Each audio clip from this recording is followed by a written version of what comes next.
जाते हैं तभी मकड़ी का जाल हमें दिखाई देता है। मकड़ी जाल बांधती है, बड़े सुंदर तरीके से जो डिजाइन से बुनती है, चारों ओर सपोर्टे लगा देती है ताकि कोई मेरा जाल तोड़ ना दे, मेरा जाल टूट ना जाए। बड़े सुंदर डिजाइन करके जाल को बनाती है, चारों ओर सपोर्टे लगाती है और बीच में आप बेफिक्र होकर बैठ जाती है। लेकिन वो नादान, वो अनजान, उसको पता नहीं है कि कौन सा कोई हवा का झोंका आएगा, मेरी सारी सपोर्टें जो लगी हैं ये टूट जाएंगी और इसी जाल में लिपट के मैं मर जाऊंगी। संत कहते हैं, वो क्या कहते हैं, वो बार बार यही बात समझाने के लिए आते हैं कि तूने भी सारी जिंदगी भर ये जाल बनाया है, सारी जिंदगी भर जाल ताना है और ये सपोर्टे बना रखी है कि ये बेटी है, ये बेटा है, ये है, ये है। जाल ताने में सारी जिंदगी गुजार दी, जाल बुनने में सारी जिंदगी गुजार दी। जब मौत का झोंका आएगा, कोई मौत का झोंका आएगा, वो क्या कि सारी सपोर्टें टूट जाएंगे और आपको अकेले को ही भोग भोगने पड़ेंगे, या मौत से लड़ना पड़ेगा, पिटाई खानी पड़ेगी। इसलिए संत कहते हैं उसमें कि बचाव के लिए आपने क्या बंदोबस्त किया है। कोई बिल्कुल अनजान हो, किसी को मानता भी ना हो, अगर उसके परिवार में कोई बुजुर्ग है या श्वास उसकी ना निकलती हो, बड़े परेशान हो, गफलत में पड़ा हो, 10-10, 15-15 1-1 महीने बीत जाते हैं, डॉक्टर लाइलाज बीमारी कह देते हैं, कह देते घर ले जाओ, सेवा करो। फिर क्या करता है, इसकी विद्वानों के पास जाता है, पंडितों के पास जाता है कि जी हमारे बताओ कि हम बड़े परेशान हैं, हमारे बुजुर्ग हैं, श्वास से नहीं निकल रही हैं, गफलत में पड़े हुए हैं, बड़े हम परेशान हैं। वो तरीका बताता है कि भाई ये पुण्य काम कर दो, ये कथा आपको उनके पास बैठकर करो। क्या साधन बनाया, वो भक्ति का ही साधन आया आखिर में। लेकिन पहले से ही अगर भक्ति कर ले, पहले से ही उस मालिक पर विश्वास कर ले, तो धीरे धीरे इसके लिए राहत मिलती चली जाती है।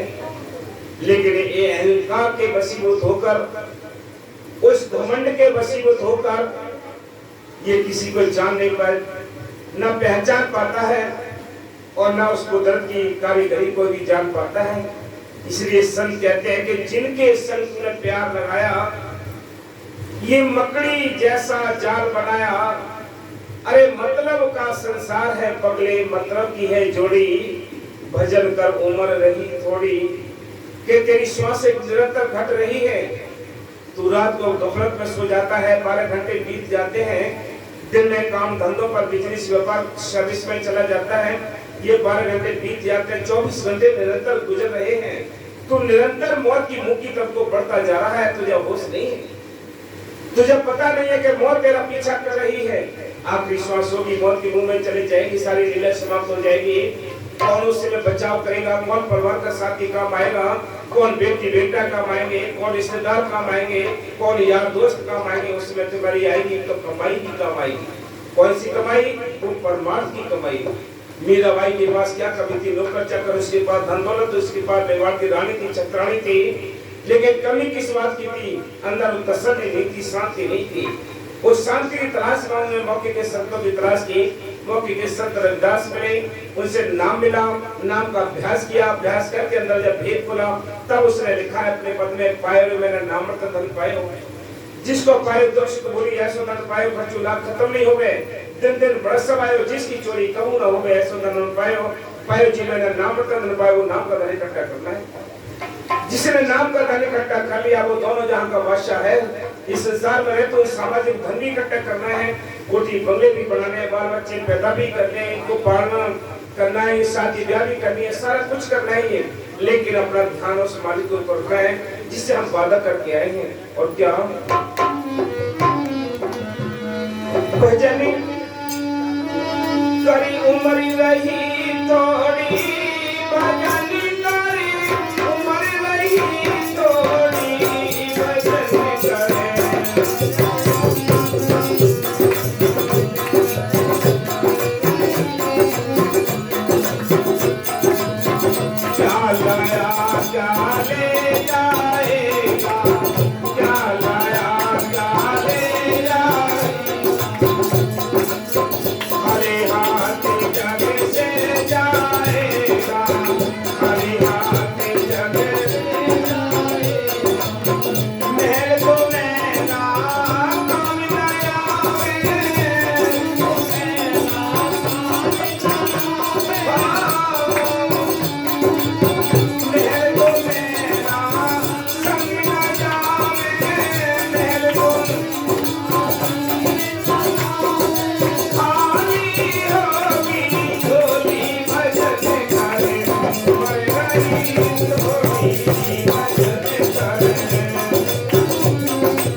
तो क्या साथ लेकर आया है, क्या साथ लेकर जाएगा? तेरे परिवार के लोग क्या मजाक करेंगे तेरे साथ?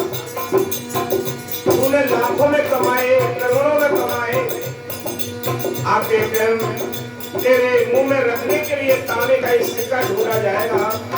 अब तांबे का सिक्का नहीं मिलेगा तो फिर भी 1 रुपया रखा जाएगा। लेकिन तूने तो करोड़ों कमाए थे। तेरे साथ कितनी मजाक करते हैं ये लोग, तेरे परिवार के लोग कितनी मजाक करेंगे। बड़े बड़े कीमती बर्तनों में तू खाना बनाता है, पीतल के, एल्युमिनियम, स्टील के ये बर्तनों में खाना बनाता है। लेकिन जब तू यहाँ से विदा हो जाएगा तो परिवार के लोग कैसा तेरे साथ हर्ष करेंगे, कैसी मजाक करेंगे।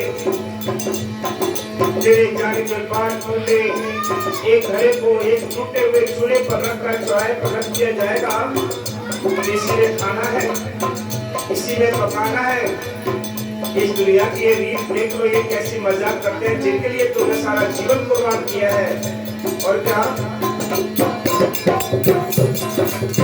काले सफेद लगे तो चूहे, काले सफेद लगे तो चूहे, काले सफेद लगे तो चूहा, जीवन हार चला जो जुआ, जीवन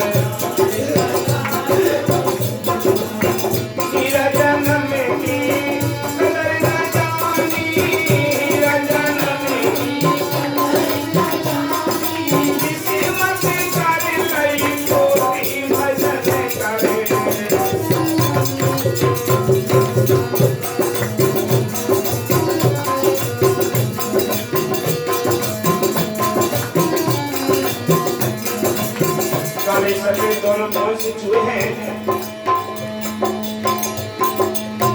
तेरी 100 रुपये चोरी है। हम ये सोचते हैं कि हमारा बच्चा बड़ा हो चुका है, 15 साल का हो गया, या हम इतने बड़े हो गए हैं कि 25-30 साल के हो गए हैं। लेकिन याद रखो, बड़े नहीं हुए। अगर आपकी कुल आयु 25 साल है, 50 साल है, 100 साल है, उसमें से जितना टाइम आपने गंवा दिया है, घटा दिया है, बाकी तो टाइम छोटा ही रह गया है। जितनी डोरी चूहों ने कुतर दी है, बाकी तो थोड़ी ही रह गई है। और इसमें भी नहीं जागे, इसमें भी नहीं समय रहते हुए नहीं चेते, तो फिर गधा घोड़े बनकर, पेड़ पौधे बनकर, पशु पक्षी बनकर, कीड़े मकोड़े बनकर कभी भी नहीं जाग सकोगे, ना बंदी कर सकोगे। बेशक आप अपने अहंकार में किसी की बात को लाइक करें या ना करें, लेकिन ये मौत तुम्हारा पीछा कर रही है। ये समय तुम्हें दौड़ा रहा है। तुम्हें एक दिन पछताना पड़ेगा यहाँ से जब विदा होगे। इसलिए और क्या, भजन करे उम्र रही थोड़ी, भजन करे उम्र रही थोड़ी,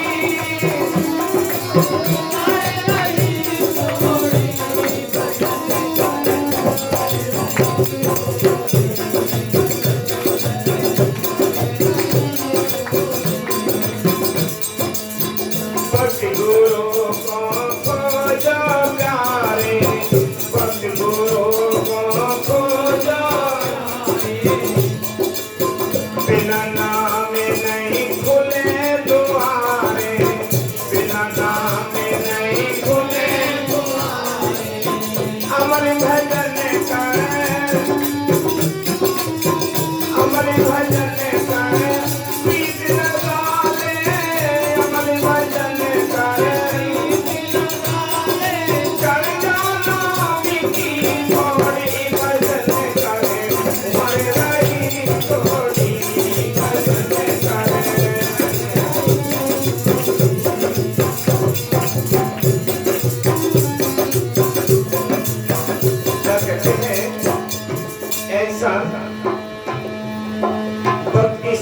में काम देना है।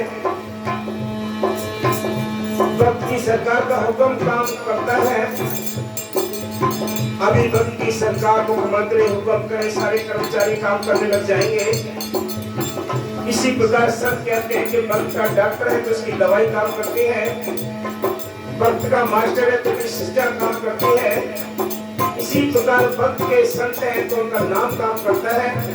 पुराने नामों को कितना ही रट लें, कितना ही किताबों में से निकाल कर, ग्रंथ शास्त्रों में से निकाल कर नाम रट लें, कोई भी बेनिफिट नहीं होगा, कोई भी आपको लाभ नहीं मिलेगा। मौके के संतों का बख्शा हुआ जो नाम है, मौके के संतों के जो वचन है, उनमें अमल करना पड़ेगा, प्रीत करनी पड़ेगी, सिमरन करना पड़ेगा, तब कहीं जाकर वो भेद खुलेगा। और कहाँ चढ़ेंगे तो नाम की पौड़ी पर चढ़कर हम अपने घर वापस जा सकते हैं। तो गगन मंडल में वो झूला पड़ा है, वहां झूल सकते हैं। डोरी तो आई हुई है नीचे, लेकिन हम डोरी पकड़ नहीं पा रहे हैं। और क्या भजन करे तुम्हारे रही तोरी, भजन करे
बड़े बड़े यहाँ से योद्धा, बड़े बड़े राजा रंग फकीर यहाँ से चले गए। तेरा भी कोई है ठिकाना नहीं है, ठिकाना तो कहीं और दूसरी जगह है। ऐसा जो समझ नहीं पा रहा है तो अपने गुमाने में गफलत में पड़ा हुआ, अहंकार के वशीभूत होकर तो उस प्रभु को भी नहीं जान पाया और तूने अपने आप को नहीं पहचाना। तुझे ये मनुष्य जीवन मिला है, प्रभु से मिलने के लिए मिला है, उस कुदरत से मिलने के लिए मिला है, उस सतगुरु से मिलने के लिए मिला है, लेकिन तूने ये समय अपने हाथ से गंवा दिया है। कैसे? एक कोई अंधे ने आवाज दी कि भाई कोई मेरी आवाज को सुनता हो, मुझे ये बता दीजिए इस बिल्डिंग के अंदर जाना है। वो किसी बड़ी लंबी चौड़ी बिल्डिंग के पास खड़ा था, उसके अंदर जाना था उसने। कोई उसके साइड पे निकल कर जा रहा था, उस समझदार ने कहा कि भाई तू इस दीवार पे हाथ रख ले और दीवार पे हाथ रख रख के आगे चलता चल। जो ही दरवाजा आएगा तेरा हाथ अंदर चला जाएगा, तू अंदर चला जाना। अंधे ने ऐसा ही किया, दीवार पे हाथ रखा, आगे बढ़ता चला जा रहा था। जो ही दरवाजा आया उसके सिर में खुजलाहट हुई और दरवाजा उसके अपने हाथ से छूट गया। फिर काफी देर परेशान रहा, उसने सोचा कि हो सकता है किसी ने मेरे साथ मजाक की हो, मुझे सही बात नहीं बताई, सही भेद नहीं बताया। उसने फिर आवाज दी कि मेरी आवाज को सुनता हो तो मुझे ये बता दीजिए कि मुझे इस बिल्डिंग के अंदर जाना है, मुझे रास्ता नहीं मिल रहा है, वो दरवाजा नहीं मिल रहा है। फिर किसी ने बताया कि तू दीवार पर हाथ रख ले और जैसे ही दरवाजा आएगा तो अंदर चला जाना। अंधे ने वैसे ही किया, फिर भी उसके सिर में खाज हुई और दरवाजा निकलता चला गया। यही बात संत समझाते हैं कि ऐसा ये दरवाजा मिला है हमें, मनुष्य जीवन मिला है, चाहे हिंदू हो, चाहे मुसलमान हो, चाहे सिख हो, चाहे ईसाई हो, चाहे गरीब हो, चाहे अमीर हो। जिसने इस मनुष्य जीवन की कदर कर ली, इस मनुष्य जीवन में बैठकर परमात्मा को जान लिया, उस सत्य के लिए जान लिया, उसने तो अपने इस अंदर प्रवेश, शरीर के अंदर प्रवेश कर लिया। नहीं तो ये विषय विकार की खास गुजरी ने हमें बाहर ही कर दिया है। हमें अंदर जाने से विषय विकार की गुजरी ने ही बाहर किया है। संत हमेशा हमारे हालों पर दया करते हैं, वो दया करते हैं, हमें समझाने की कोशिश करते हैं। चलो भाई अपने घर चलो, कर हिसाब देते हैं। आओ मेरे राजा, आओ मेरे दाता, बार बार जग माही आवड़ा नहीं हो, कर ले रे कर ले सौदा पाल करता करके हटड़ी बाजार भी नहीं हो। कैसा कोई चांस नहीं मिलेगा आगे जिसमें बैठकर तुम मालिक को याद कर सकोगे, जिसमें बैठकर तुम अपना परमात्मा का धन इकट्ठा कर सकोगे। परमात्मा के धन के अलावा संसार का धन यही छोड़ के चले जाओगे, राजी राजी आपसे छीन लिए जाएंगे, जूते मारकर आपसे सारा धन बांट लिया जाएगा। आप भीख मांगोगे अपनों से ही कि हमें रहने के लिए कोठरी दे दो, जीने के लिए ताने दे दो और हमें दुख सुख के लिए थोड़ा धन दे दो। ये भीख भी नहीं मिल पाएगी आपके लिए, क्योंकि आपने सारा टाइम धोखे में गुजारा है। अगर सुबह से ही आपने उस मालिक का साथ लिया होता, उस प्रभु का सहारा लिया होता, तो ये दिन देखने को आपको कदापि नहीं मिलता। ए मन तू सोच रहे भजन करे मर रही लोरी,